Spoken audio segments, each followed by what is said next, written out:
Pills here. Pills. Grabbing pills. Hello everyone, Fox here, and it's time to get back to doing research. We are going to be looking at skills again, and this is going to come from the standard zone perspective, not the nightmare zone, not the dread zone. Last episode, I took a look at the gardening skills, and this time we're going to take a look at the medicine skills, including, obviously, medicine, and then its two advanced skills, surgery and pathology. What we're going to do is take a look at what they do, where their effects come into play. Then I'm going to do some experiments on the active abilities, which there are some interesting things here. Gardening was about what I thought it would be, but medicine has some interesting stuff. And then at the very end, I will give you my personal thoughts on whether or not this skill is good in the standard zone. And if it's nuanced, I'll give you exceptions to it. But hey, let's get started with the 3 skill cards. First up, we've got medicine. As far as skills go, medicine is a pretty common skill. You can find it organically on a survivor that you recruit, or if you really need it, you can get a book of medicine, which is among the common skill books, and teach it to any survivor that does not currently have a 5th skill. Having medicine on one of your survivors allows you to access the medical advice radio command and provides the knowledge of medicine, which unlocks abilities. The second one we'll talk about is surgery. This is one of the 2 advanced versions of medicine once you max it out, and it gives you plus 20 health to the character that has the surgery skill, and it provides knowledge of surgery, which gives us bonuses. Lastly, we've got pathology. If you don't know what that term means, pathology is the study of microscopic organisms, also known as pathogens, that cause disease. What it does in the game is allow us to extract plague samples more often. Interesting. And then gives us plus 100 infection resistance. I don't know what those mean, so we're going to have to run experiments on them, but we're going to do that later on in the video.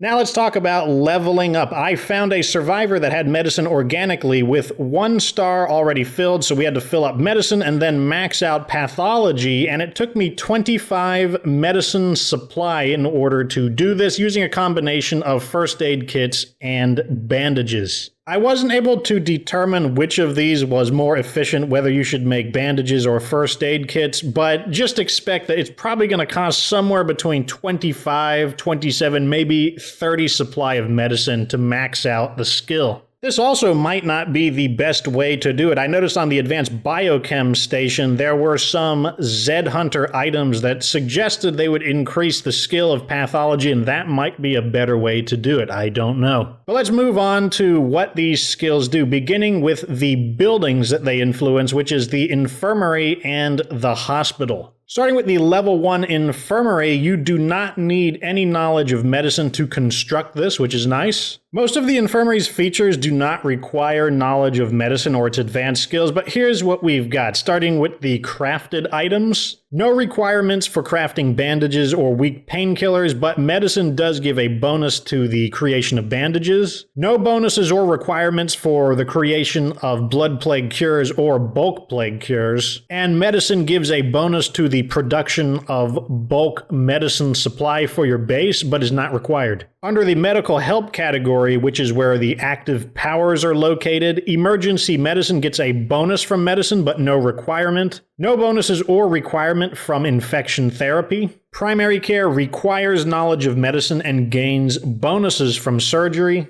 Boost injury and trauma recovery requires knowledge of surgery, while boost infection recovery requires knowledge of pathology. And that's all for infirmary level 1. Moving on to level 2, which does not require any skill to upgrade to, just parts and resources. In exchange for 2 meds per day, the level 2 infirmary is now removing the injuries and trauma from your survivors, and it doesn't require any skill in medicine to do this. And that's really all the level 2 infirmary does. It does boost the effectiveness of some of our medical help abilities, and it does add the ability to craft regular painkillers, but no medicine skill is required to access any of these. So that means on to infirmary level 3, which actually requires the knowledge of medicine to get to. So you'll need medicine or either of its advanced skills to access infirmary level 3. Our level 3 infirmary does add 2 new items. You have these strong painkillers, which actually requires the knowledge of pharmacology. Do not mistake pharmacology for pathology, which is what this video is partially about. Pharmacology is one of the chemistry advanced skills. Pathology is one of the medicine advanced skills. You can also now craft first aid kits, which do require knowledge of medicine. And that's what the level 3 infirmary does. Let's move on to the field hospital, which is basically a super infirmary only available when your leader is a sheriff. It's also a large facility exclusively. The field hospital can essentially be viewed as a level 4 infirmary. It has all the features of a level 3 infirmary, but with a few extra perks, the first of which is plus 10 maximum health to all of your community members. It has all of the same basic craftables and all of the same basic medical help abilities, but it does have the 2 hospital exclusive abilities, physical therapy and infection therapy, both of which cost a whopping 8 medicine to use. Neither of them require knowledge of any of the medicine skills or gain bonuses from any of the medicine skills, and they will heal all of your community members of damage or infection depending on which one you use.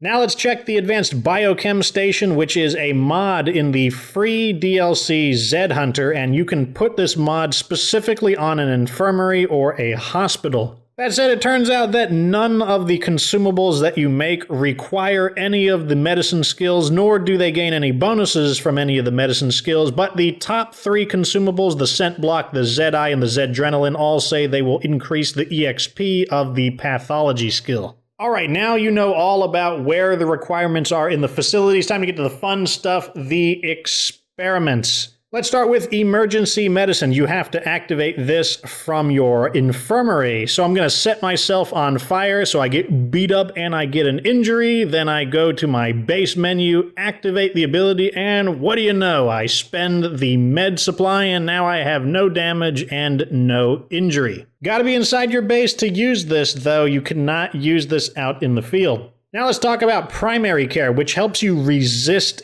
getting injuries. So you saw that last time I burned myself and got an injury. Well, now I'm going to activate primary care, very quick ability. Now I'm going to burn myself again and take a lot more damage than before. And you're going to see that I didn't get an injury, and that was on my first try. I'm pointing this out because it is probability based. You can still get injuries. The primary care just reduces the probability of it. Now let's try the medical advice radio ability. So I'm going to set myself on fire again. Got quite a bit of damage. I'm going to pay the 150 influence to use medical advice, and it's going to heal me not to full, but a decent chunk. It also removes trauma, but not injuries, and it requires a 30-minute cooldown before you can use it again. Now on to infection therapy. I'm going to have this character take one of each of the 3 Z Hunter items that cause blood plague infection. So you can see I'm nearly fully infected, but not quite. And then I'm going to use infection therapy, spend some blood plague samples, and bam, the infection is completely gone. This also requires you to be at your base, just like emergency medicine, and it will not cure full-blown blood plague, only partial infection. Now let's compare the pathology maxed out benefit of plus 100 infection resistance. So I'm going to have this character who has pathology take one of the Z Hunter items, and that's how much infection I got. And let's compare it to what a character who doesn't have the infection resistance, and you'll see that it's basically double. So I would say that plus 100 infection resistance, if we just eyeball it, is approximately 50% blood plague infection resistance. Oh, but now it's time to check the blood plague sample extraction ability that the pathology skill has. So to test this, I went back to my original video where I tested the crossbow, which increases the probability of blood plague samples dropping from plague zombies. And in it, I recorded 26 kills and I got 6 plague samples. So I sent out my pathology character with the crossbow out to kill 26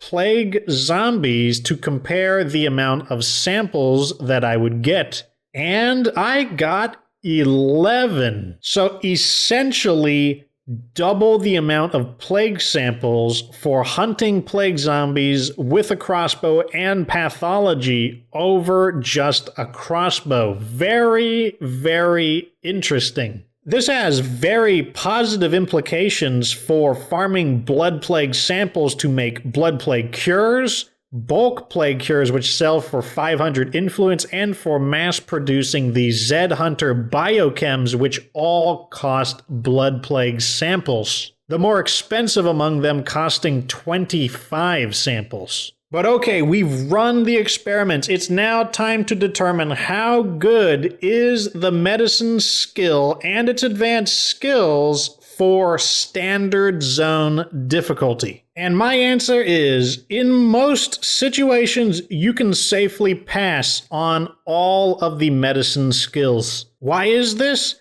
Well, all of the really, really important and essential features that the infirmary provides do not require knowledge of medicine. The three most important things that the infirmary does, one of them is removing injuries and trauma from your characters passively. That does not require medicine skill. Treating people with the blood plague infection, allowing you to build cures and quarantine the infected, that does not require any knowledge in medicine. And building basic health restoration items does not require medicine. What this means is that the infirmary is an awesome addition to your base, but the medicine skill isn't needed to operate its most important functions. But are there some exceptions? Are there some times where medicine would be good in standard zone? And the answer is yes. One of those situations would be, well, if you're just getting the crap kicked out of you all the time, then yeah, being able to access the level 3 infirmary would allow you to recover that much quicker. You'd also have access to creating med kits, which allow you to not only restore health, but also injuries and trauma out in the field. But then the question is, which advanced skill should you get, pathology or surgery? And my answer here is hands down pathology. Surgery only does two things. It gives you the ability to use boost injury and trauma recovery, and then it provides bonuses to primary care. But you can use primary care just with the medicine skill. But